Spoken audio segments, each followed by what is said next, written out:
सबसे पहले मेरे भाइयों, मैं आपको बेसिक कंसेप्ट क्लियर करूंगा। देखिए, ये सबसे पहले हमारी ईएमएमसी क्या होती है और ईएमसीपी क्या होती है। सो उसके बारे में मैं आपको एक्सप्लेन कर देता हूँ कि भाई ईएमएमसी और ईएमसीपी में एग्जैक्टली क्या अंतर होता है और किस तरह से हम उसे आइडेंटिफाई कर सकते हैं। सो यहाँ पे सबसे पहले देखिए, what is the eMMC. EMMC का मतलब होता है इनबिल्टेड मल्टी चिप पैकेज। ठीक है। सो इनबिल्टेड मल्टी चिप पैकेज में कैसे पहचान सकते हैं? तो इसमें इस आईसी के अंदर देखो, एक तरह का फ्लैश आईसी होता है हमारे फोनों में। हम उस फ्लैश आईसी को प्रोग्रामिंग करना सीखने वाले हैं। सो सबसे पहले जब आपका कीपैड का फोन था, तो कीपैड के फोनों में, आपके फोन में, कीपैड के फोन में जो फ्लैश आईसी आती थी, वो फ्लैश आईसी आती थी नैन। तो उसे नैन स्टोरेज कहा जाता था। सो नैन स्टोरेज जो होता है, वो जस्ट एक मेमोरी कार्ड की तरह काम करता था, बाकी कुछ भी नहीं। जस्ट एक प्रोग्राम था, उसे स्टोर करने का काम करता था। लेकिन उसके बाद और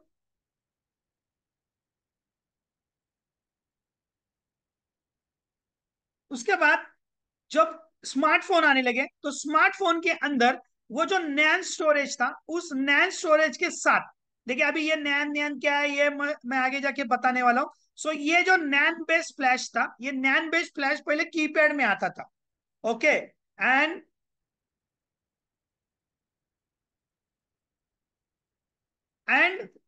अभी जैसे स्मार्टफोन आने लगे, तो स्मार्टफोन में ईएमएमसी आने लगी। ईएमएमसी के अंदर आपका नैन और कंट्रोलर, ये दोनों आने लगा। सो ये नैन और कंट्रोलर दोनों आने के बाद ही आपके स्मार्टफोन में फ्लैश स्टोरेज की साइज बढ़ गई, परफॉर्मेंस बढ़ गया। सो आपके ईएमएमसी के अंदर नैन और कंट्रोलर ये दोनों होता था। इसमें फोन को चलने के लिए 3 वोल्टेज की आवश्यकता होती थी, मतलब आईसी को ऑन होने के लिए हाई वोल्टेज 3 वोल्टेज होना चाहिए था, और 1.8 वोल्टेज लो वोल्टेज था। तो जैसे कि पुराने मोबाइल माइक्रोमैक्स, कार्बन, लावा, ओनिडा, वीडियोकॉन, ये जो पुराने फोन थे, इन पुराने फोनों में जो आईसी लग के आती थी, वो आईसी होती थी आपकी हाई वोल्टेज परफॉर्मेंस के लिए। इसलिए उस टाइम पे बैटरी बैकअप बहुत कम मिलता था। तो उस आईसी की जो साइज थी, वो 2 जीबी, 4 जीबी और 8 जीबी होती थी। सो उस टाइम पे जो आईसी थी, उसमें लो साइज की आईसी होती थी। उसके अलावा अगर हम देखेंगे, तो ये 2G और 3G नेटवर्क को सपोर्ट करता था। जस्ट 2G और 3G नेटवर्क को ही सपोर्ट करता था। इसके बाद अभी इसके जो ईएमएमसी का वर्जन है, देखो इसके भी चाइल्ड होते थे, मतलब इसके भी छोटे बच्चे बोल सकते थे। वो है 1.4, 1.5, 1.6, उसके चाइल्ड, ईएमएमसी के भी चाइल्ड। सो इसमें ये 1.4, 1.6, 1.5 अगर आता है, तो वो आपका ईएमएमसी है। ईएमएमसी के अंदर ध्यान रखना, जो आपकी ईएमएमसी होती है, वो होती है विदाउट रैम। जिसके अंदर रैम नहीं है, वो है ईएमएमसी।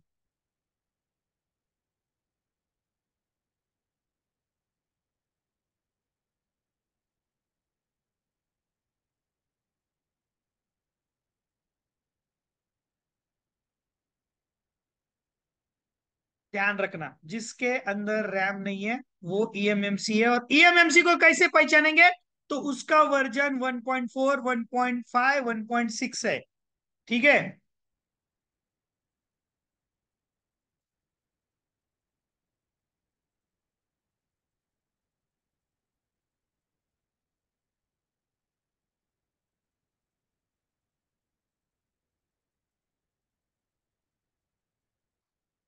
ठीक है। सो इसमें ये वर्जन अगर आते हैं, तो वो ईएमएमसी है। अभी इसके बाद इसका जो EXT CXT है, देखो अभी ये EXT CXT क्या है, ये आगे जाके मैं और अच्छी तरह से डीप में बताऊंगा। तो उसके वर्जन 4.0 और 5.4.1, 5.1 हो गए।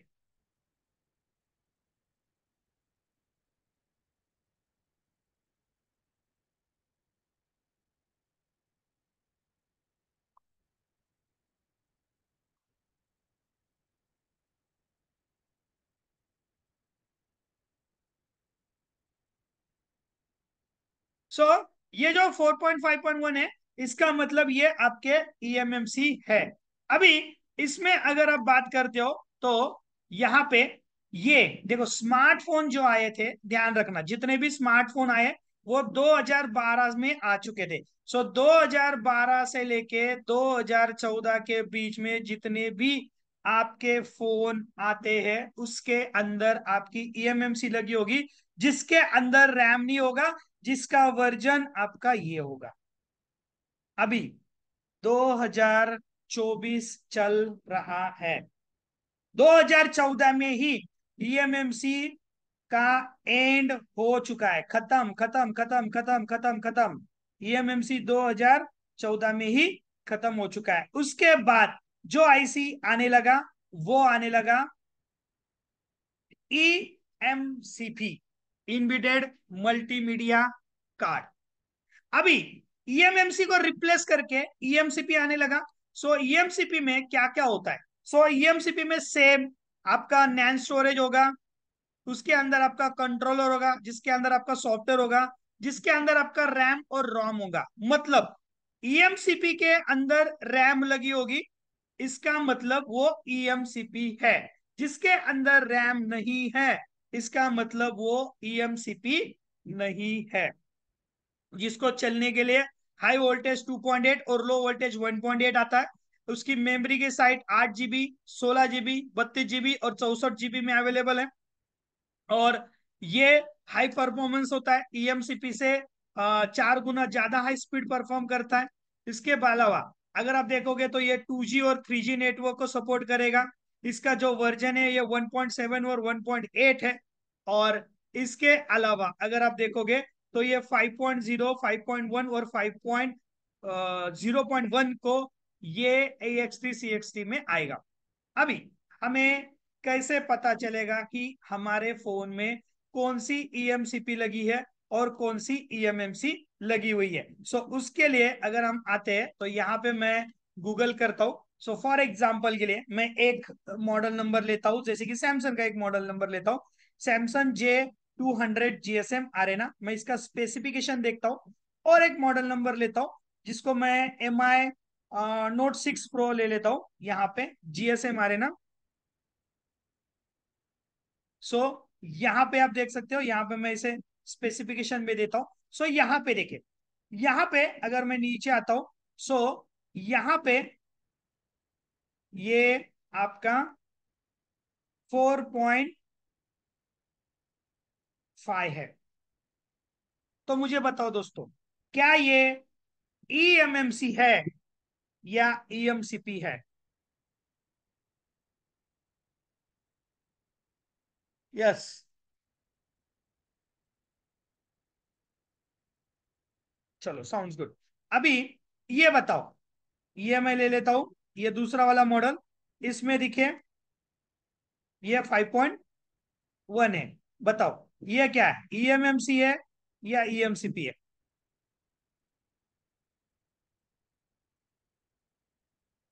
Yes, sounds good.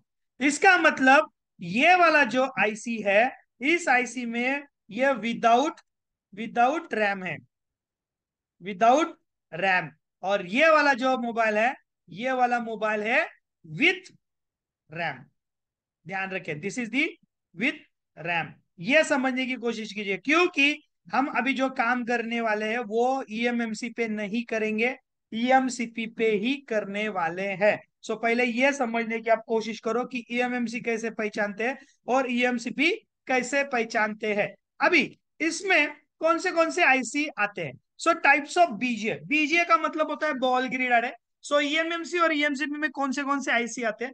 यहाँ पे अगर मैं दिखा दूं तो सबसे पहले आएगा 153, बीजीए 153। ये जो बीजीए 153 है, that is the number of balls. मतलब जो भी आपका आईसी है, उस आईसी के ऊपर ये जो आपको बॉल दिखाई दे रहे, ये बॉल को अगर आप काउंट करोगे तो आपको 153 मिलेगा। It's called as BGA 153। दूसरा बीजीए 162, 186 इस तरह से दिखाई देगा। बीजीए 221 इस तरह से दिखाई देगा। बीजीए 254 इस तरह से दिखाई देगा। BJ529 इस तरह से दिखाई देगा। अभी यहां पे आपका 153 आपका EMMC में आएगा, EMCP में भी आएगा। ठीक है, ये ध्यान रखना, ये दोनों में आएगा। ये आपका ओनली EMMC में आएगा, ये आपका ओनली EMCP में आएगा, ये EMMC में नहीं आएगा। ये भी आपका EMCP में आएगा, और ये भी आपका, ये तो छोड़ दीजिए, ये तो आता ही नहीं है। सो ज्यादातर आपके पास दो ही आईसी आएंगे। एक आएगा 221, एक आएगा 254। और अगर आपके पास सैमसंग के फोन है तो आपके पास आएगा BJ153। सो BJ221, BJ254 और BJ153, ये तीन आईसी ही आपके EMCP में आते हैं। इसके अलावा कोई भी आईसी आपके EMMC में नहीं आएगा। हम EMMC नहीं सीखने वाले, हम जो सीखने वाले हैं वो सीखने वाले हैं EMCP। ध्यान रखना, हम जो पढ़ेंगे और हम जो पढ़ने वाले हैं वो पढ़ेंगे EMCP। मैं जिस लेवल से या जिस कंडीशन से या जिस लेवल पे मैं आपको पढ़ा रहा हूं, इज दैट गुड? क्या ऐसा लग रहा है कि सर नहीं ये बहुत ही बेसिक हो रहा है? ऐसा तो नहीं है। अगर ऐसा हो रहा है तो मुझे बताइए, क्योंकि मैं जिस लेवल से आपको पढ़ाने की कोशिश कर रहा हूं, क्या वो लेवल ठीक है या नहीं, ये आप मुझे बताओ। इज दैट गुड और नॉट? इज दैट गुड और नॉट? यस और नो?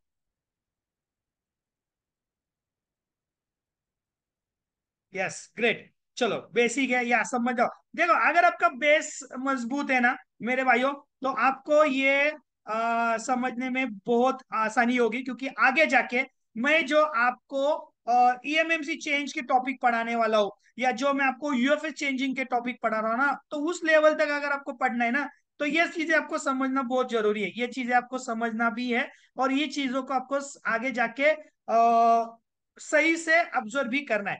अभी मैं आपको यहाँ पे दिखा दूं, तो सबसे इंपॉर्टेंट बात नेक्स्ट, यहाँ पे सबसे पहले कौन से कंपनी के आईसी आपको आते हैं। अभी हमें कैसे पता चलेगा कि हमारे फोनों में EMMC है, रैम है या रैम नहीं है, ये कैसे पता चल सकता है? तो उसको समझने के लिए मैं आपको ये चीजें एक्सप्लेन कर देता हूं। देखिए, सबसे इंपॉर्टेंट बात क्या है कि कितने टाइप्स के आईसी आपके EMCP में आते हैं। टाइप्स ऑफ आईसी अगर हम पकड़ के चलते हैं, तो आपके पास आईसी है यहाँ पे। देखो, मैं लिख देता हूं, तो यहाँ पे मैं आपको सिंपली बता देता हूँ कि जो आपके EMCP है, EMCP में आपको आएंगे, पहला आएगा सैमसंग की आईसी आएगी। ठीक है, सैमसंग की आईसी आएगी। फिर उसके बाद आएगा आपका SK हाइनिक्स और माइक्रोन। ज्यादातर यही आईसी आपको दिखाई देंगे, यही आईसी आपको ज्यादातर आपके फोनों में दिखाई देंगे। आप किस तरह से पहचान सकते हो कि हमारी EMMC है या EMCP है? तो नॉर्मली मैं सैमसंग में यहाँ पे आ जाता हूँ। सैमसंग में आने के बाद यहाँ पे मैं आपको एक्सप्लेन करता हूँ। देखिए, सैमसंग अगर आपके पास है,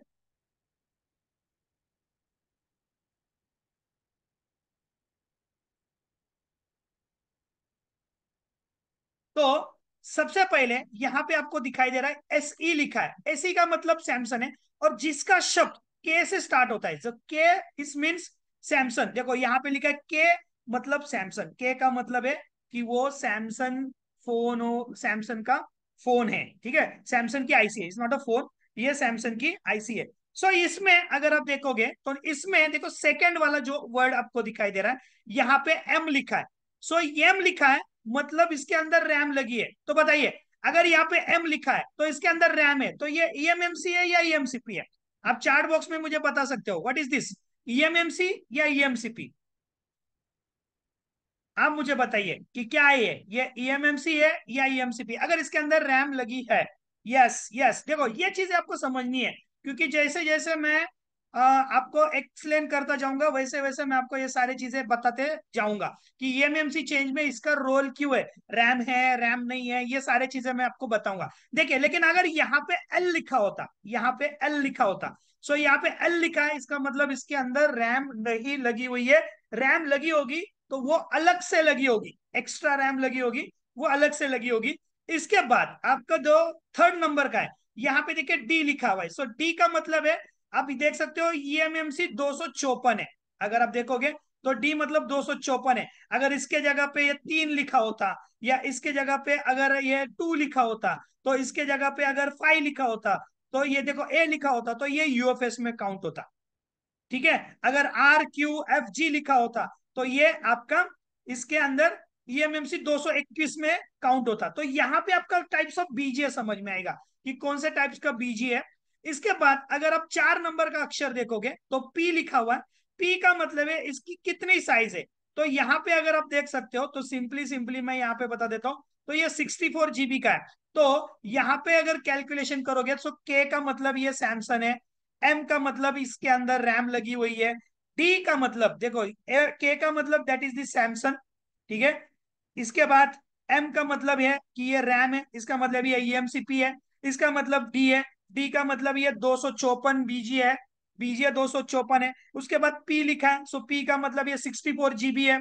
उसके बाद अगर आप देखोगे तो यहाँ पे 600 लिखा है, सो दैट इज द 600 का मतलब क्या है कि ये ईएमएमसी 5.1 है। सो देखिए ईएमएमसी 5.1 है, इसका मतलब ये 6.00 है, लेकिन 5.0 है। अभी हम जब आपको ईएमएमसी चेंज का टॉपिक पढ़ाएंगे ना, तो ये दोनों का रोल भी मैं आपको बताऊंगा कि ये 5.0 क्या होता है और ये 5.1 क्या होता है, क्योंकि ये ईएमएमसी चेंज में कॉलकॉम में और एमटीके में बहुत इंपॉर्टेंट रोल निभाता है। आपको ऐसे ऐसे ट्रिक्स बताऊंगा, तब आप जाके बोलोगे हाँ सर, ये हमने कभी ईएमएमसी चेंज में देखा ही नहीं था। सारा काम कर लेता हूँ लेकिन फिर भी मोबाइल आपका वाइब्रेट हो रहा है, मोबाइल आपका रिस्टार्ट हो रहा है, लोगों पे आगे नहीं जा रहा है। तो छोटी छोटी चीजें मैं आपको इसके अंदर आपको बताऊंगा। तो यहाँ पे ये मेरा 660 है, इसका मतलब ये मेरा 5.1 है। सो ये 5.1 है, इसका मतलब ये 1.8 में कैलकुलेट होगा। सो ये 1.8 कैलकुलेट होगा।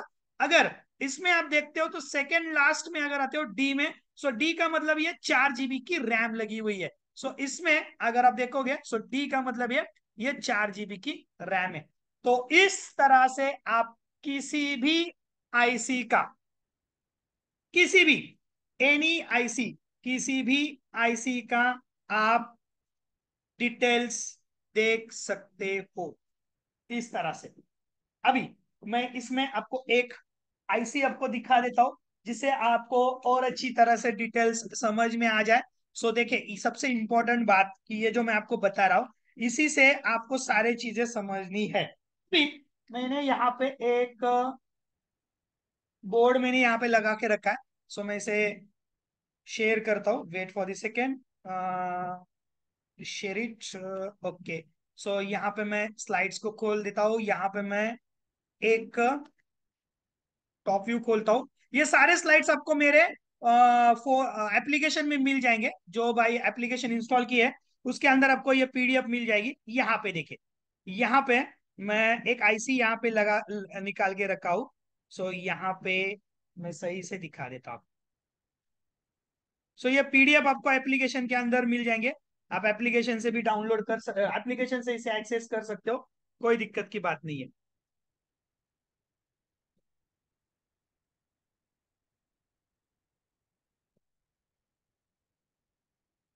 अरे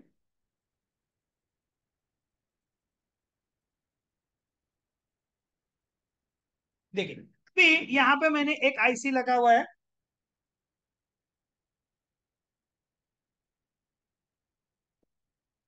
कमॉन,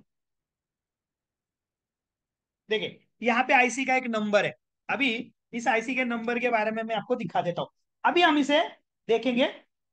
देखिए यहाँ पे मैंने एक आईसी का नंबर यहाँ पे दिखाई दे रहा होगा आपको शायद, ये देखो अभी क्लियर दिखाई दे रहा होगा। सो देखो आईसी का नंबर क्या है, के एम, के एम, अब देखिए DD600। सो यहाँ पे मैं आईसी का नंबर ले लेता हूँ, सो फॉर एग्जाम्पल के लिए। सो देखिए आईसी का नंबर है KM डी डी 60018M। सो यहाँ पे मैं आईसी का नंबर लेके यहाँ पे हम इसे कैलकुलेट करके देखेंगे कि भाई ये एग्जैक्टली है क्या। सो यहाँ पे मैं इसे ले लेता हूं। अभी देखिए यहाँ पे मैंने एक सिंपल आईसी नंबर ले लिया यहाँ पे। देखिए, सो सबसे पहले सैमसंग है, के मतलब इट्स सैमसंग। ठीक है। सबसे पहले एम, मतलब एम का मतलब ये क्या है? सो इसके अंदर रैम लगी हुई है, ठीक है। सो रैम लगी है मतलब ये ईएमसीपी हो गई। सो डी का मतलब क्या है? डी का मतलब क्या हो गया? सो ये 254 है, सो 254 बीजीए लगी हुई है। So that is good. उसके बाद सेकेंड डी का मतलब ये कितनी जीबी है? 32 जीबी है। सो 32 जीबी में कैलकुलेट होगा। अभी उसके बाद 661 है, तो इसका मतलब ये क्या हो गया? ये 5.1 में आ जाएगा। सो ये 1.8 कैलकुलेट किया जाएगा, ठीक है। उसके बाद अभी यहाँ पे 18 एम, सो 8 एम, सो यहाँ पे 8 का मतलब है 3 जीबी रैम। सो ये 1 को छोड़ देते हैं। सो 8 का मतलब यहाँ पे आ गया 3 जीबी रैम। सो देखो, इस तरह से आप किसी भी आईसी का आप देख सकते हो कि भाई क्या है। अभी ये जो मैंने आपको चीज बताई, ये मैंने विथ रैम वाली बताई। नॉर्मली बहुत सारे सेटों में रैम अलग से लगी होती है। सो बहुत सारे सेटों में रैम अलग से लगी होती है, मतलब मैं एक बोनियो खोल के आपको दिखा देता हूँ। जैसे कि 9A, देखो 9A का जो सेट है, अगर आपने देखा होगा, तो उसकी जो रैम लगी होती है ना, वो अलग से लगी होती है, वो उसके अंदर नहीं लगी होती है। इसके अंदर बिल्कुल आपको नहीं दिखाई देगी। हाँ, 9A 10A, तो उसको आप किस तरह से कैलकुलेट कर सकते हो वो भी मैं आपको बता देता हूँ। Wait for the second. So अगर उसको कैलकुलेट करना है तो वो कैसे कैलकुलेट होगा, उसे कैसे समझोगे, वो भी मैं आपको बता देता हूँ। सो यहाँ पे बोर्नियो थोड़ा खुलने में टाइम लेता है। सो इस तरह से आप सैमसंग के किसी भी ईएमएमसी और ईएमसीपी का आप ध्यान दीजिए, स्टोरेज देख सकते हो आप। उसके साथ साथ आपको उसके साथ आप उसकी साइज देख सकते हो, सब देख सकते हो, ठीक है। सो 1.8 जो है वो उसकी EXT CXT वर्जन काउंट होगी, और 5.1 जो है वो उसका वर्जन काउंट होगा, ठीक है। सो यहाँ पे मैं एक बेसिकली एक सेटअप या एक एक मॉडल नंबर दिखा देता हूँ, जिसमें अगर आपको केएल कैसे कर सकते हो वो भी मैं बता देता हूँ आपको। वेट,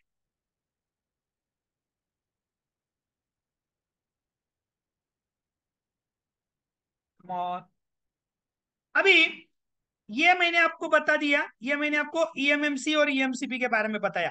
अभी इसी तरह से मैं आपको यूएफएस के बारे में भी बता देता हूँ कि यूएफएस कैसे होता है, कैसे चेक किया जाता है। वेट, सो यहाँ पे मैं एक ईएमएमसी वाला भी स्ट्रक्चर खोल लेता हूँ, और एक यूएफएस वाला भी स्ट्रक्चर यहाँ पे मैं खोल के आपको दिखा दूंगा कि किस तरह से आप उसे काउंट कर सकते हो। Wait for the second.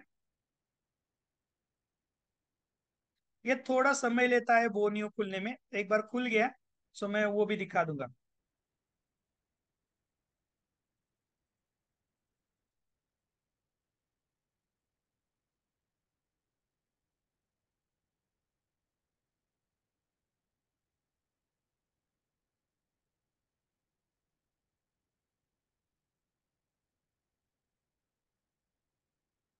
चलो यहाँ पे आ गया, मैं यहाँ पे एक मॉडल नंबर खोलता हूँ।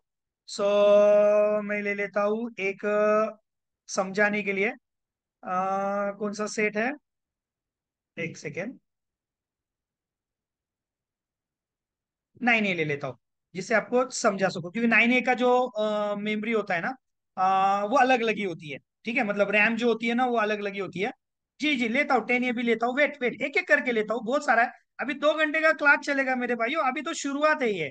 सो that is the starting, don't worry, अभी तो बहुत कुछ चलेगा। यहाँ पे ये देखिए, यहाँ पे देखिए, सबसे पहली बात कि ये एम टी के सीपीयू लगा है, यहाँ पे देखिए। अभी यहाँ पे अगर आप इसे देखोगे, ये देखिए, मैं इसे घुमा लेता हूं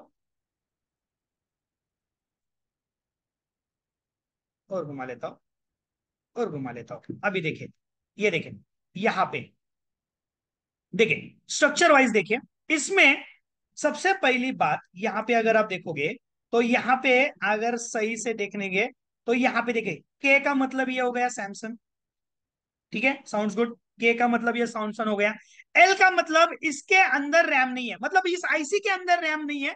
हाँ, लेकिन रैम बाहर से लगी हुई है, एक्स्ट्रा रैम लगी होगी। सो अगर मैं यहाँ पे आपको दिखा दूं, सो एक्स्ट्रा रैम लगी है, तो यहाँ पे आपको दिख सकते हो। तो यहाँ पे देखिए, बोर्ड पे एक अलग से रैम लगी होगी, ये देखिए, ये देखिए, ये देखो, ये रैम लगी है, आप देख सकते हो यहाँ पे माइक्रोन की ऊपर से एक अलग से रैम लगी हुई है। रैम उसके अंदर नहीं है, इसका मतलब है कि एल लिखा है, इसका मतलब है कि रैम अलग से लगी हुई है। सो यहाँ पे अगर मैं दिखा देता हूं आपको, देखिए सिंपली स्ट्रक्चर वाइज, तो यहाँ पे देखिए, यहाँ पे ये रैम यहाँ पे इसके ऊपर बिल्कुल नहीं लगी हुई है। सो के एल लिखा है। सो एम, एम को हम कैलकुलेट करेंगे। सो एम का मतलब क्या हो गया? सो यहाँ पे देखिए, यहाँ पे सो ये एम में कैलकुलेट होता है, एम यहाँ पे कैलकुलेशन नहीं लिखा है। सो ये that is the 64 GB। B का अगर कैलकुलेशन ये टेबल में मैंने ऐड नहीं किया है, so that is the B is not a calculation is that.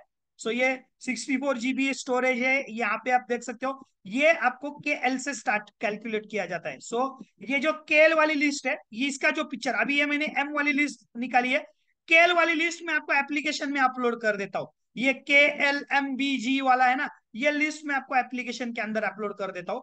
जैसे ही क्लास खत्म होगा, इसकी लिस्ट में आपको एप्लीकेशन में डाल दूंगा। सो एम समझ में आएगा, एम एल समझ में आएगा, तो उस तरह से आपको समझ में आएगा। सेम उसी तरह से अगर आप यूएफएस पे आते हो, फॉर एग्जाम्पल के लिए मैं एक यूएफएस वाला ले लेता हूँ यहाँ पे। सो यूएफएस वाला कोई सेट में ले ले, पोको X3 ले लेता हूँ, पोको X3 प्रो ले लेता हूँ, यहाँ पे हार्डवेयर सॉल्यूशन में आ जाता हूँ। अभी इसकी आईसी देखता हूँ। देखिए यहाँ पे मैं कंपोनेंट नेम ले लेता हूँ। वेट, देखिए यहाँ पे, ये देखिए यहाँ पे, अगर आप सही से देखोगे, सो इसमें ये आपका आईसी लगा हुआ है, और ये देखो एससी लिखा हुआ है। सो रैम अलग और आपकी स्टोरेज अलग लिखा है। देखो यहाँ पे लिखा है इंटरनल स्टोरेज, आप देख सकते हो। सो रैम अलग लगेगा। अभी ये सीपीयू है, आप देख सकते हो स्नैपड्रैगन का सीपीयू है। इसके ऊपर,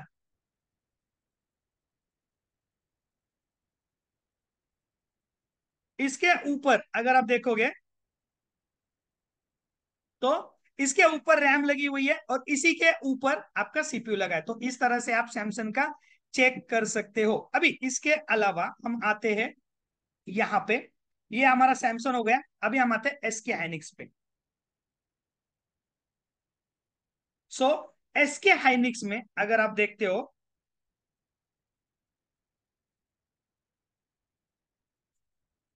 ये आपका सबसे पहली बात, अगर यहाँ पे एच लिखा हुआ है, सो एच का मतलब है आपका एसके हाइनिक्स है। सो एस से स्टार्ट होता है एसके हाइनिक्स।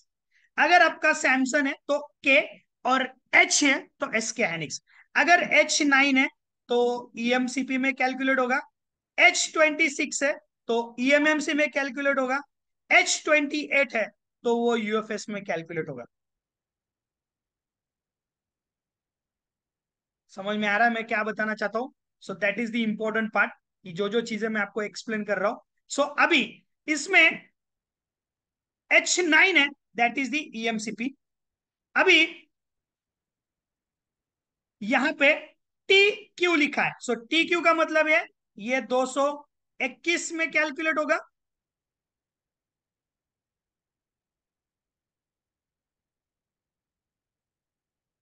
और 64, आप देख सकते हो, ये 64 में अगर आप देखोगे, तो यहाँ पे आपका 65 64 8 GB में कैलकुलेट होगा। और A8 आप देख सकते हो, ये 1 GB में आपका ये कैलकुलेट होगा। सो इस तरह से आप एसके हाइनिक्स को आइडेंटिफाई कर सकते हो।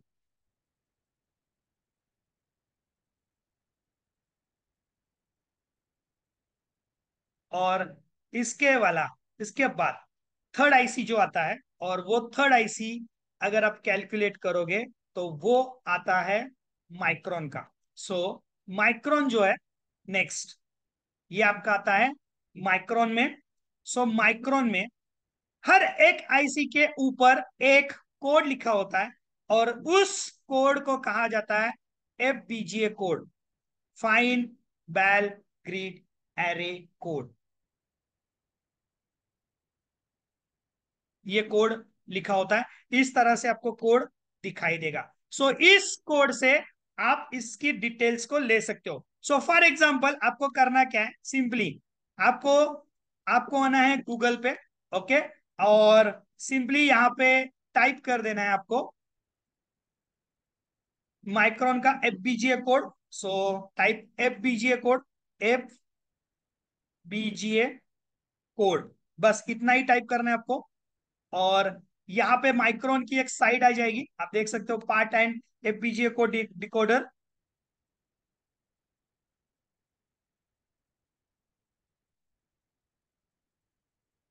ठीक है, इसमें आपको सिंपली यहाँ पे कोड डालना है जो भी आईसी है, जैसे कि फॉर एग्जांपल JZ024, यहाँ पे मैंने कोड डाल दिया एंड क्लिक सर्च। यहाँ पे आपको सर्च पे क्लिक कर देना है। जैसे मैं सर्च पे क्लिक कर दूंगा, ये देखो साली आईसी का यहाँ पे नंबर आ जाएगा सिंपली।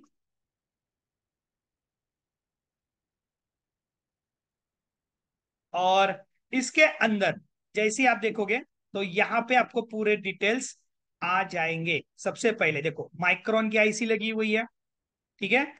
इसमें 221 बॉल की आईसी लगी हुई है। आईसी को चलने के लिए 1.8 वोल्टेज की आवश्यकता है। यहाँ पे आपको डिटेल्स वाइज समझ में आ रहा है। सो सारे डिटेल्स आपको यहाँ पे, अगर आपने इसको लॉग इन भी कर दिया तो इसकी डाटा शीट भी पूरी की पूरी आप डाउनलोड कर सकते हो। पूरी की पूरी डेटा शीट आपकी डाउनलोड हो जाएगी। सो इस तरह से आप माइक्रोन का देख सकते हो। तो नॉर्मली मेरे भाइयों देखिए, तीन तरह के ही आईसी आपको ज्यादातर आएंगे। एक आएगा सैमसंग का, एक आएगा स्कैनिक्स का, एक आएगा माइक्रोन का। और स्कैंडिस आता है लेकिन वो पुराने एनसेट में आते हैं, इसमें थोड़ा सा आपको कम आएगा। अभी माइक्रोन के कुछ आईसी के स्ट्रक्चर मैंने यहाँ पे बना के रखे, जैसे कि नंबर वाइज, अगर 4 GB है तो ये नंबर में काउंट होगा, अगर 8 GB है तो ये नंबर में काउंट होगा, अगर 16 GB है तो ये नंबर में काउंट होगा। ठीक है। और अगर, सो that is not micron, it is the forensic. This is the forensic, forensic company का है। इसका डिटेल्स आप नहीं निकाल सकते हो, क्यों नहीं निकाल सकते हो?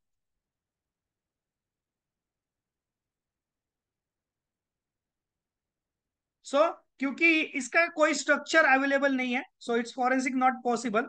सो जहां पे, जहां तक मैंने स्टडी किया वहां तक मैंने लिखा है। सो ये नंबर्स के हिसाब से आप माइक्रोन का टेबल देख सकते हो। तो ये आपको पीडीएफ आपको एप्लीकेशन के अंदर मिल जाएगी, जहां से आप इसे एक्सेस कर सकते हो। अभी नेक्स्ट आते हैं हम आईएसपी। आईएसपी का मतलब क्या होता है? What is the ISP? In system program. अभी ये ना बहुत इंपॉर्टेंट रोल निभाता है आपके ईएमएमसी प्रोग्रामिंग में।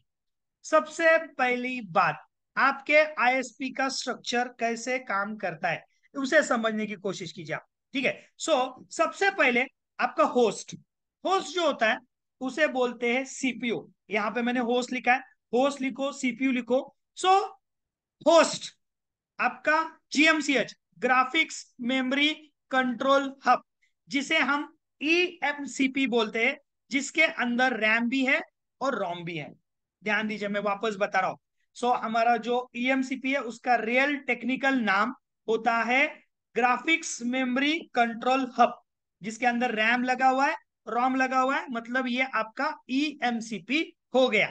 और उसके अलावा होता है यूईएमई, मतलब यूनिवर्सल एनर्जी मैनेजमेंट, मतलब आपका पावर आईसी, मतलब सीपीयू, ईएमसीपी और पावर आईसी। इन तीनों के बीच के जो कम्युनिकेशन लाइन का काम करता है उसे बोलते हैं आईएसपी, इन सिस्टम प्रोग्राम।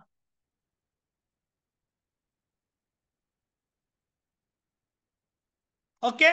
सबसे पहले पावर आईसी आपके जीएमसीएच को सप्लाई देने का काम करता है, उसे बोलते हैं VCC.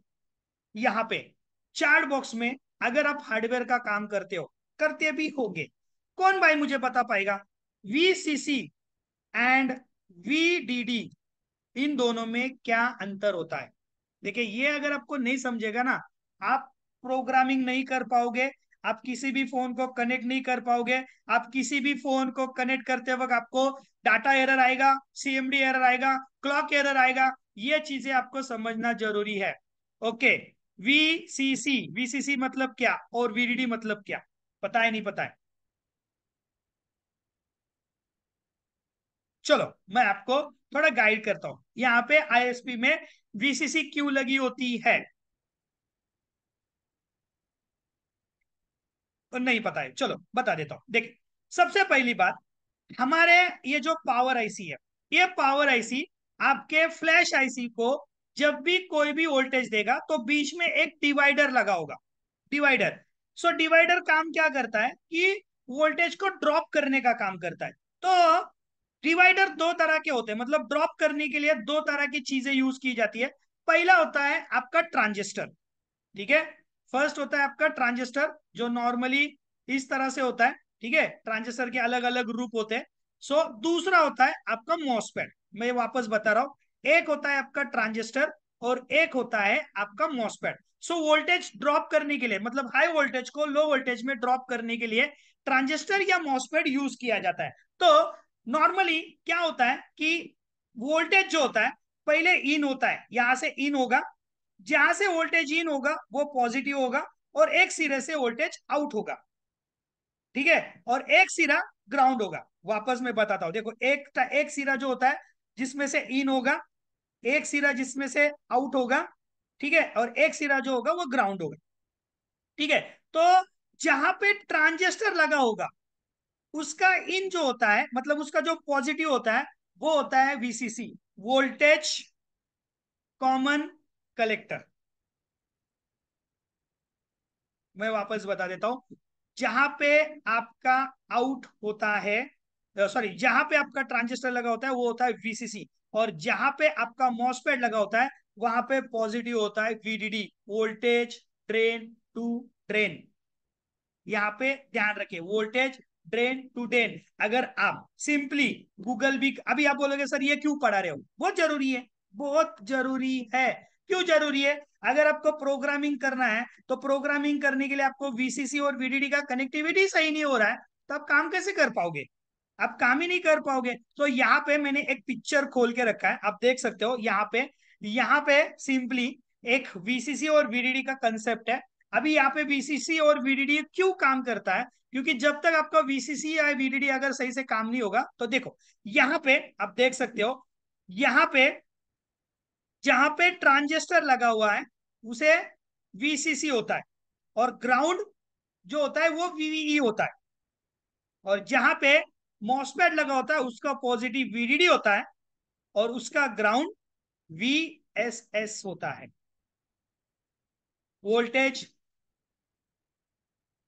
Common collector, voltage drain to drain, voltage emitter to emitter, voltage source to source. So मैंने यहाँ पे शब्द यूज किया है आईएसपी में। मैंने क्या शब्द यूज किया आईएसपी में? यहाँ पे वीसीसी। तो क्या लगा इसके बीच में? यहाँ पे डायोड, यहाँ पे क्या लगा है कन्वर्टर के लिए? तो इन बीच, इसके बीच में यहाँ पे लगा होगा आपका एक ट्रांजिस्टर, जो इसे कन्वर्ट करने का काम करेगा, और एक कैपेसिटर जो उसे स्टोर करने का काम करेगा, और उसकी कितनी वैल्यू होगी? 3.3 से लेके 2.8 वोल्टेज।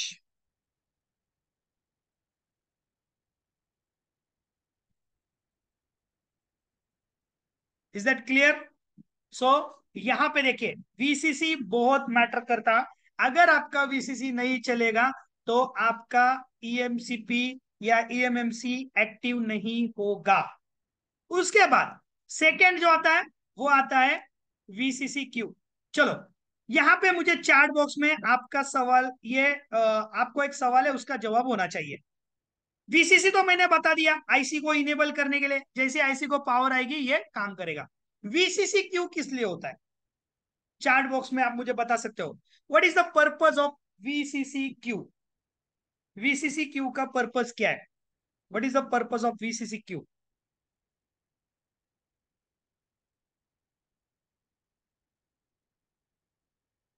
ओके, ओके, पता है नहीं पता, यस और नो? वीसीसी क्यू, देखो मेरे भाइयों, अगर आप काम कर रहे हो प्रोग्रामिंग का, so okay, okay, great, great answer, great, यही आंसर मुझे चाहिए था, ग्रेट, यस। अभी सबसे पहले मैं आपको वीसीसी क्यू को समझाने से पहले मैं आपको बताना चाहता हूं डाटा लाइन के बारे में। सो डाटा लाइन, ठीक है। सो आप देखिए, सबसे इंपॉर्टेंट बात, मैं आपको इंफॉर्मेशन दे रहा हूं, इसका मतलब मेरे पास का डाटा जो है वो आउट हो रहा है। आउट मतलब बाहर जा रहा है, उसे टीएक्स बोलते हैं, ट्रांसमिट। और आप उस डाटा को ले रहे हो, मतलब आपके इंफॉर्मेशन में बढ़ोतरी हो रहा है, उसे आरएक्स बोलते हैं, मतलब रिसीव। सो आपका सीपीयू और आपका जीएमसीएच, ये दोनों एक दूसरे के साथ कम्युनिकेशन करता है इस डाटा लाइन के द्वारा। और ये डेटा लाइन आपका इंफॉर्मेशन लेता है और आपका इंफॉर्मेशन देता है। और ये डाटा लाइन के बीच में, दोनों के बीच में 51 किलो ओम्स का एक रजिस्टर लगा होता है। ये डाटा लाइन तभी एक्टिवेट होगी जब आपका वीसीसी क्यू में आपका 2.8 से लेके 1.8 वोल्टेज आएगा। अगर आपका वीसीसी क्यू सही से नहीं लगा है तो आपकी डाटा लाइन एक्टिवेट नहीं होगी। और आपकी डाटा लाइन एक्टिवेट नहीं होगी तो आपको सीएमडी एरर जैसे मैसेज आईएसपी पिन आउट करते वक्त आएंगी।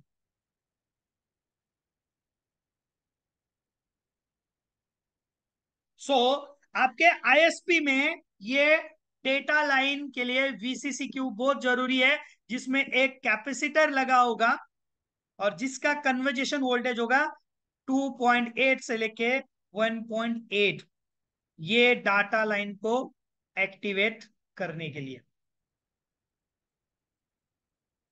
अभी बात आती है डेटा की। सो डेटा जो स्टोर होता है, तो वो कैसे स्टोर होता है? सो डाटा स्टोर होता है आपका बीट में। सो अगर 8 बीट एक साथ आते हैं तो एक बाइट बनता है। और 1024 बाइट जब साथ में आते हैं तो एक केबी बनता है।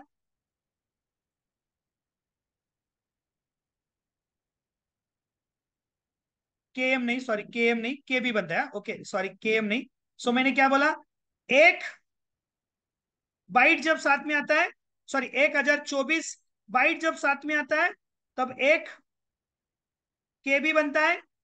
1024 केबी जब डेटा स्टोर होता है तब एक एमबी बनता है। और 1024 जब एमबी बनेगा तब एक जीबी स्टोर होगा। और 1024 जीबी जब स्टोर होगा तब एक टीबी बनेगा।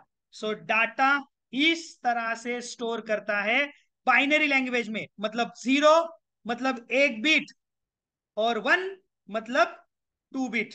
सो 0101 में बीट कैलकुलेट होता है। सो अगर आपने देखा होगा 1 बिट, 4 बिट, 8 बिट, सो आईएसपी अगर आप करोगे तो आईएसपी में डाटा 0 का यूज होता है, इसीलिए वहां पे 1 बिट अपने आप स्टोर होता है। और जब आप आईसी उतार के सॉकेट के अंदर डालते हो तब आपका 4 बिट और 8 बिट काम करता है। बताइए, क्या ये कंसेप्ट आपको पता थी पहले? यस और नो? देखिए मुझे पता है आप काम करते होगे, आई एग्री अबाउट दैट। मैं मानता भी हूं कि आप काम करते होगे, सही से काम भी चल भी रहा होगा। लेकिन ये इस तरह से जो कंसेप्ट मैंने बताया, क्या आपको ये पहले पता था कि भाई वहां पे 1 बिट क्यों था, 2 बिट क्या है, 4 बिट क्यों था? ये मैं आपको प्रोग्रामिंग में और अच्छी तरह से एक्सप्लेन करूंगा, डोंट वरी। लेकिन ये सारी चीजें आपको समझनी जरूरी है। Yes, but not clear. Yeah don't worry, I will try to clear you too. So ये सारी चीजें मैं आपको एक स्टेप टू स्टेप क्लियर करने की कोशिश करूंगा। आने वाले 30 दिनों तक हमारा जो क्लास चलेगा वो सारे डीप में और प्रैक्टिकल के हिसाब से प्रॉपरली होगा, जिसमें आपको सारी चीजें समझ में आएगा। Don't worry. सबसे पहले ये एक ही रजिस्टर है, मैंने दो दो लाइन में लगाया क्योंकि दो लाइन इसलिए दिखाना था, लेकिन लाइन एक ही होती है। आपका जो ईएमसीपी होती है उसमें सिंगल डाटा लाइन प्रोटोकॉल होती है। एक ही वक्त पे डाटा टीएक्स करेगा या आरएक्स करेगा, उसके अलावा कुछ नहीं होगा, ये ध्यान रखना। सो डाटा का स्ट्रक्चर इस तरह से काम करता है। इसके अलावा, डेटा के अलावा नेक्स्ट जो लाइन होती है वो होती है आपकी clock. What is the clock? So clock जो होता है वो आपके डाटा लाइन को, ध्यान रखें, मतलब जैसे कि मैं अभी आपको इंफॉर्मेशन दे रहा हूं, आप मेरी इंफॉर्मेशन ले रहे हो। अगर मैं इंफॉर्मेशन फास्ट देना शुरू करूं, blah, blah, blah, blah, और अगर या स्लो देना शुरू करूं तो आपके पास वो पास नहीं होगी। सो जो क्लॉक होता है वो आपके इनपुट से लेके आउटपुट के बीच में स्पीड को फिक्स करने का काम करता है। अगर ये क्लॉक स्पीड आपका सही नहीं होगा तो आपका डाटा सही से पास नहीं होगा। अगर आपने किसी भी फोन का आईएसपी किया और आपने उसको एफआरपी अनलॉक किया, फोन अनलॉक किया और आपका फोन डेड हो जाता है और पोर्ट बनाना शुरू होता है, यस और नो, ऐसा आपके साथ हुआ है कि नहीं? यस और नो, कि आपने आईएसपी किया, फोन ऑन था, आईएसपी किया, आईएसपी करने के बाद आपने क्या किया, उसको जस्ट अनलॉक किया और अनलॉक करने के बाद सिंपली आपका फोन डेड हो गया, खाली पोर्ट बना रहा है। क्यों बनाता है? क्यों, मैं आपको बताता हूं। देखिए, आपका ये जो क्लॉक के बीच में ये जो लगा हुआ रजिस्टर होता है ना, क्लॉक के बीच में, ये एक तरह का फ्यूज का काम करता है। फ्यूज का, ठीक है। फ्यूज क्या काम करता है? आपको वोल्टेज रेगुलेटर सर्किट पता है? यस और no? Anybody is know about that voltage regulator circuit? किसको पता है? नहीं पता है? वो भी नहीं पता है? चलो, आप पढ़ना चाहते हो? अगर हाँ तो यस बोलो, मैं वो भी इसमें बता देता हूँ। एक्चुअली वो हार्डवेयर पार्ट है, लेकिन मैं चाहता हूँ कि आपको सारी चीजें समझ में आए।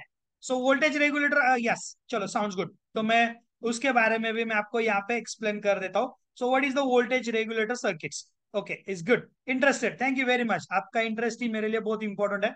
सो मैं उसके लिए मेरी हार्डवेयर की स्लाइड्स खोल देता हूँ। सो मेरा हार्डवेयर का भी बुक रेडी हो चुका है। सो हार्डवेयर का बुक्स कम से कम 500 पन्नों का बुक मैंने रेडी किया है, 500 पेज। सो 500 पेज का जो बुक है उसमें मैंने सारे हार्डवेयर वाइज सारे चीजें मैंने स्टेप टू स्टेप एक्सप्लेन किया है। ओके, सो यहाँ पे मैं ले लेता हूँ वोल्टेज रेगुलेटर सर्किट्स पे। सो यहाँ पे मेरा कहाँ गया वोल्टेज रेगुलेटर सर्किट्स? ये आ गया मेरा voltage regulator circuits. Sounds good. देखो, सबसे पहले मैं वोल्टेज रेगुलेटर सर्किट्स किस तरह से काम करता है, जिससे आपका फोन कैसे बंद होता है, ये मैं आपको बता देता हूँ। देखिए, सबसे पहले वोल्टेज डिवाइडर सर्किट कैसे काम करता है। फर्स्ट, देखिए, ये एक तरह का सर्किट लगा हुआ है। आप नॉर्मली इसको पुल अप पुल डाउन बोलते हो। सो उसी का कंसेप्ट ये है। तो देखिए, किसी भी सर्किट में एक फ्यूज के तरह काम करने वाला सर्किट लगा होता है, जिसमें अगर आप सही से देखोगे तो यहाँ पे इसमें इनपुट आ रहा है। कितना इनपुट आ रहा है? तो 1.8, मतलब इसमें वोल्टेज आ रहा है 1.8, जिसमें एक रजिस्टर लगा हुआ है। जिस रजिस्टर को 100 किलो ओम का रजिस्टर लगा हुआ है, और यहाँ पे ये जो 100 किलो ओम का रजिस्टर है, इसके अंदर सिंपली क्या हो रहा है, वोल्टेज आ रहा है, यहां से वोल्टेज पॉजिटिव जा रहा है और यहां से वोल्टेज पास होके यहां से ये आउट हो रहा है। तो जब भी वोल्टेज डिवाइडर सर्किट में आपका यहाँ पे आउट कितना होता है ये भी मैं बताता हूं।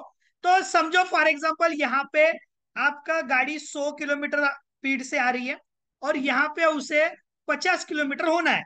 तो ये क्या करेगा, इसे 50 में कम करेगा और यहाँ पे आगे 50 को भेज देगा, 50 को आगे भेज देगा। मतलब यहाँ से 100 में आ रहा है, 50 को आगे भेज देगा। और जो बचा हुआ 50 है, वो ये रजिस्टर उसे ग्राउंड कर देगा, इसे ये ग्राउंड कर देगा। तो आप जब भी आईएसपी पिन आउट करते हो इस क्लॉक वाले रजिस्टर पे, तो क्या करता है कि जैसे ही वोल्टेज आप कम ज्यादा होता है, तो ये क्या करता है, इसे ब्लॉक कर देता है या उड़ा देता है। एक तरह का फ्यूज का काम करता है। जैसे ही ये उड़ जाता है, उसके बाद आपका ईएमसीपी और आपके सीपीयू, ये दोनों के बीच का कम्युनिकेशन ब्रेक हो जाता है और आपका फोन वनली पोर्ट बनाना शुरू करता है।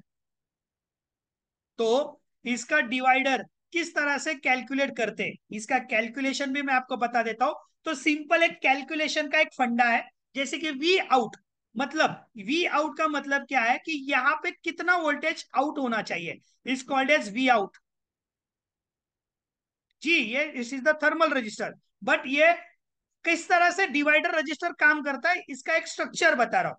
बहुत सारे चीजों में थर्मल रजिस्टर होता है, डिवाइडर होता है, आपके ईएमएमसी और सीपीयू में होता है, थर्मल में होता है, आपके कैमरा सेक्शन में होता है, आपके फ्लैश लाइट में होता है। ठीक है, तो यहाँ पे देखिए क्या लिखा है, V S, V S multiply R two मतलब VS मतलब ये 1.8, सो 1.8 गुनीले मल्टीप्लाई ये इसका वैल्यू कितना है 100 किलो ओम। उसके बाद R1 प्लस R2 मतलब 100 प्लस 100, सो 100 प्लस 100, तो इसका अगर डिवाइडेशन करोगे तो इस तरह से 1.8 मल्टीप्लाई 100, 100 प्लस 100, अगर आप मल्टीप्लाई करोगे 1.8 टू 200 मल्टीप्लाई, अगर इसको कैलकुलेट करोगे तो इसका वोल्टेज आएगा 0.9। सिंपल सिंपल स्ट्रक्चर से जितना इनपुट आपका होगा, ध्यान रखना, जितना आपका इनपुट आउट होगा उससे हाफ आउटपुट होगा। मतलब अगर यहाँ 2 है तो यहाँ 1, यहाँ पे 1.8 के तो यहाँ पे 0.9। ये आपका डिवाइडर सर्किट इस तरह से काम करेगा। सो डिवाइडर सर्किट यहाँ पे किस तरह से काम करता है, तो फॉर एग्जांपल के लिए मैं मोटा मोटा बात कर दूं तो आईएसपी में यहाँ पे ये देखिए, अगर यहाँ पे आपका इनपुट 1.8 है तो 9.0 ही आउट होगा। और थर्ड जो है वो है आपका कमांड। कमांड जो होता है, कमांड को भी चलने के लिए एक वोल्टेज की रिक्वायर्ड होती है 1.8। सो यहाँ पे आपका वोल्टेज डिवाइडर सर्किट लगा होगा जिससे आपकी क्लॉक और कमांड ब्रेक हो जाता है और आपका सेट डेड हो जाता है। समझ में आया? सो यहाँ पे अब देखो, यहाँ पे मैंने लिखा है 1.8, सो यहाँ से अगर 1.8 इनपुट कर रहा है, सो यहाँ पे कितनी वोल्टेज मिलनी चाहिए 0.9। सो तभी जाके आपका डाटा लाइन इनेबल होगा और आपका ये कंसेप्ट चालू होगा, वरना नहीं होगा। सो ये जो मैंने स्ट्रक्चर आईएसपी के बारे में बताया, ये मैंने बताया विथ रैम और रोम। लेकिन जो अभी मैंने 9A के बारे में बताया था थोड़ी देर पहले, जिसकी रैम अलग से लगी हुई थी, इसके अंदर रैम नहीं लगी होती है, जो सीपीयू के ऊपर रैम लगी होती है उसका स्ट्रक्चर कैसे होता है। तो सीपीयू के ऊपर अगर रैम लगी होगी तो उसका स्ट्रक्चर कैसे होगा, तो देखो यहाँ पे सेम, तो यहाँ पे रैम लगी है सीपीयू के ऊपर या सीपीयू के बगल में। अगर सीपीयू के बगल में और इसके अंदर खाली आपका स्टोरेज लगा है तो उसका स्ट्रक्चर कैसे होगा। सिंपल सिंपल स्ट्रक्चर है, उसमें कोई ज्यादा चेंज नहीं है। इसमें भी वीसीसी होगा, वीसीसी क्यू होगा, डाटा लाइन होगी, उसमें भी कमांड और क्लॉक होगा, सेम होगा। बस इसमें आपका वोल्टेज यहाँ पे रैम के हिसाब से अलग से पावर ऐसी से आएगा। यहाँ पे मैंने LPDDR लिखा है। सो देखिए, नॉर्मली हमारा जो EMCP होता है उसमें 2 ही रैम आती है। सो LPDDR low power double data rate, इसमें 2 रैम आती है। एक तो आएगी आपकी 3 जिसमें वोल्टेज आएगा 1.8 वोल्टेज, और दूसरी आएगी आपकी 4 जिसमें वोल्टेज आएगा आपका 1.2 वोल्टेज। और जो 5 आता है वो आपके यूएफएस में आता है। यूएफएस के बारे में जब मैं पढ़ाऊंगा तब आपको सही से आपको बता दूंगा, उसकी आप चिंता मत कीजिए, उसकी मैं आपको एक्सप्लेन कर दूंगा। ठीक है, सो यहाँ पे आपको बस एक्स्ट्रा रैम का वोल्टेज यहाँ पे आपको मिल जाएगा, अगर आप देख सकते हो तो इस तरह से आप आईएसपी के स्ट्रक्चर को समझ सकते हो। आईएसपी किस तरह से वर्क करता है, किस तरह से काम करता है, समझ सकते हो। तो ये आईएसपी के डिटेल्स मैंने यहाँ लिखे। What is the VCC, voltage common collector, VCC Q और output stage logic power voltage, उसके बाद डेटा एंड आरएक्स टीएक्स और क्लॉक पिन, उसके बाद कमांड पिन, और उसके साथ साथ मैंने यहाँ पे वीई मतलब आपका ग्राउंड होता है। सो इस तरह से मैंने स्ट्रक्चर वाइज आपको समझाया। अभी इसके आगे का topic today is not possible to teach you. इसके आगे का टॉपिक मैं आपको सेकेंड डे के क्लास में आपको एक्सप्लेन कर दूंगा, क्योंकि देखिए अभी बहुत डीप में पढ़ाना है आपको। फिर उसके बाद में आपको रीप्रोग्रामिंग क्या होता है, उसके बाद में आपको रीपार्टीशन क्या होता है, मैं आपको बिना आरपीएम भी क्लीन किए आप सैमसंग के फोन किया है बैड हेल्थ कैसे सॉल्व कर सकते हो, ईएमएमसी कैसे चेंज कर सकते हो सैमसंग के, जैसे कि सैमसंग एमटी के, एसपीडी, कॉलकॉम सारे फोनों के एमएमसी कैसे चेंज कर सकते हो, एमटी के डंप विदाउट डंप कैसे कर सकते हो, हेक्सा एडिटर का ट्रेनिंग कैसे होगा, हेक्सा एडिटर यूज कैसे करते हो, ये सारे चीजें मैं आपको एक एक करके स्टेप टू स्टेप एक्सप्लेन करूंगा। तो नॉर्मली आने वाले 30 दिनों तक हमारा ये क्लास चलेगा, 30 डेज तक हमारा ये प्रॉपर क्लास चलेगा। रोज रात को 10 बजे क्लास होगा, 1 से 1.5 घंटे तक क्लास होगा। बेसिक से आपको सारे चीजें एक एक करके स्टेप टू स्टेप एक्सप्लेन कर दूंगा। तो ये जो हेक्सा एडिटर टूल है, इसमें आपका क्या रोल होता है, इसमें आप आरपीएम से किस तरह से आईमे नंबर देख सकते हो, डम से किस तरह से आईमे नंबर देख सकते हो, आपका सिक्योरिटी से किस तरह से आईमे नंबर देख सकते हो, सिक्योरिटी फाइल में कौन से फाइल का क्या क्या मतलब होता है, क्या फाइल से क्या यूज होता है, ये सारे चीजें मैं आपको एक एक करके एक्सप्लेन कर दूंगा। अभी मैं आप लोगों को यहाँ पे अनम्यूट करता हूँ। जिसको भी जो भी सवाल मुझे पूछना है, मैं रिकॉर्डिंग स्टॉप कर देता हूँ। जिसको जो भी सवाल